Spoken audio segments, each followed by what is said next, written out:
বন্ধুরা, সকলে কেমন আছো? আশা করি সবাই খুব ভালো আছো। আমিও খুব ভালো আছি। আজকে হলো তোমার মঙ্গলবার, ঘড়ি কাটা ওই 9:50 ঘরে। এখন থেকে ব্লগটা স্টার্ট করলাম। আর সকাল দেখলে তখন শাক ভাজা বসিয়ে দিয়েছি, শাক ভাজা কমপ্লিট হয়ে গেছে। শাক ভেজে নিয়ে আর এখন কড়া বসিয়েছি, আর ভাতও হয়ে গেছে এই যে। আর এখানে আলু ভাজবো, কড়াটা গরম হচ্ছে। তো বন্ধুরা, ওইদিকে আমার রান্না বান্না সব কমপ্লিট করে আর এখন দেখো রেডি হয়ে নিয়েছি। এখন একটু বেরোচ্ছি, আমার এক বন্ধুর বাড়ি যাব। ওর ছেলের আজকে একটু পৈতে আছে। তাহলে চলো, রান্না বান্না সব কমপ্লিট করে ফেলেছে এই যে। চলো যাই, তোমাদের সাথে নিয়েই যাও।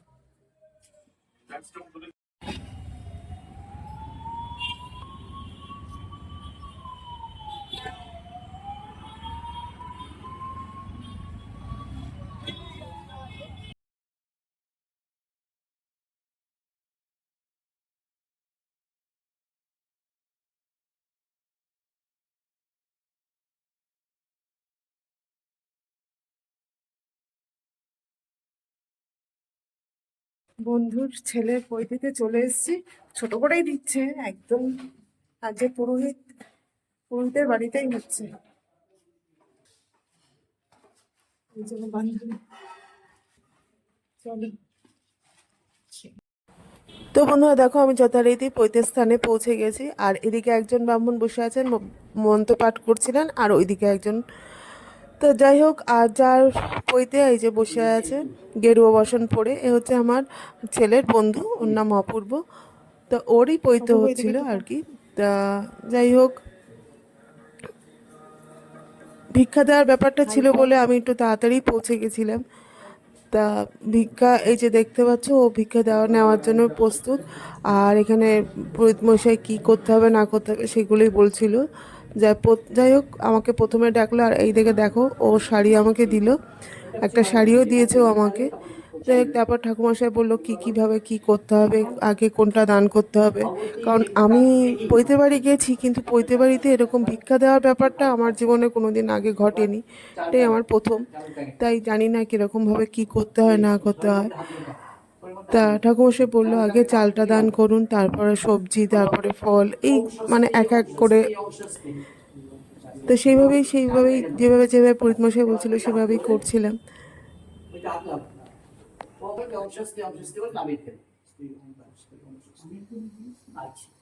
মেয়েরা দিচ্ছে ভবতী, ছেলেরা দিলে ভবান।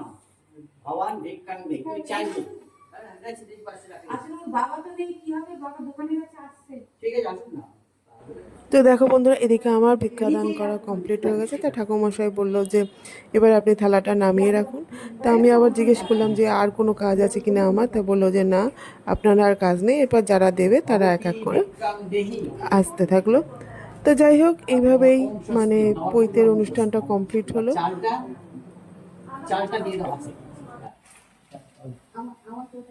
ভবতী ভিক্ষাং দেহি ওম স্বস্তি। হাতে দিয়ে দাও।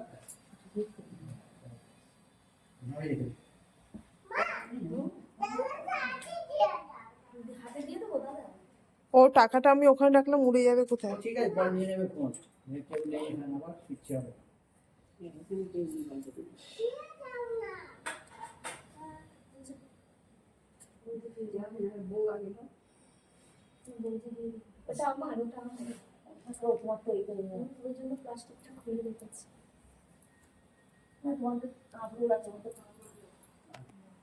ভবতী ভিক্ষাং দেহি ওম স্বস্তি। আচ্ছা,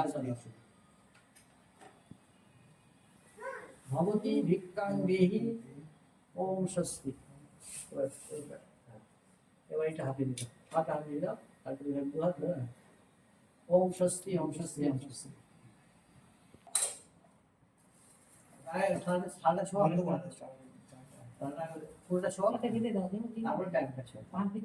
তারপরে চালটা শুধু ভাত। আপনি চেনেন তো বোধ হয় প্রণবকে? হ্যাঁ হ্যাঁ হ্যাঁ হ্যাঁ। ওম স্বস্তি, ওম স্বস্তি। টাকাটা দিয়ে দাও। আমাদের থেকে ওরা বেশি জানে, বুঝেছো? আমাদের থেকে ওরা বেশি জানে, মানে একজন একরকম ভাবে করে তো। তারপর হাতে দাও। তো বন্ধুরা দেখো, সর্বশেষে এই দাদা মানে অপূর্বর বাবা ভিক্ষা দিলেন।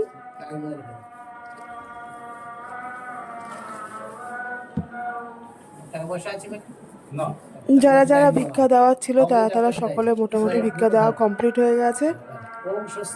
তারপর তো আর একটা রিচুয়ালস বাকি ছিল, সেটা হলো যে এই যে মানে পুরোহিত মশাই বলে দিচ্ছিল যে আগে বাঁ পা ফেলো তারপর ডান পা, কারণ ও ঘর ছেড়ে চলে যাবে, ওর মা ওকে আটকাবে যে তুমি গৃহী হও, আমি তোমাকে বিয়ে দিয়ে সংসারী করব। যাই হোক, এই রিচুয়ালসটাও কমপ্লিট হলো। তারপর যথারীতি পৈতের অনুষ্ঠান কমপ্লিট হয়ে গেল। তা দাদা মানে ওদের বাড়িতে যখন গেছিলাম তা তখন বললো যে খাওয়া দাওয়ার ব্যবস্থা বলতে ওরা প্যাকেট সিস্টেম করেছিল, তা খাওয়া দাওয়ার প্যাকেট দিয়েছিল আমাকে। তা আমি যথারীতি আর বেশি দেরি না করে প্যাকেট দিলেন দাদা, তা আমি ওখান থেকে প্যাকেট নিয়ে যথারীতি বাড়ির উদ্দেশ্যে রওনা দিলাম।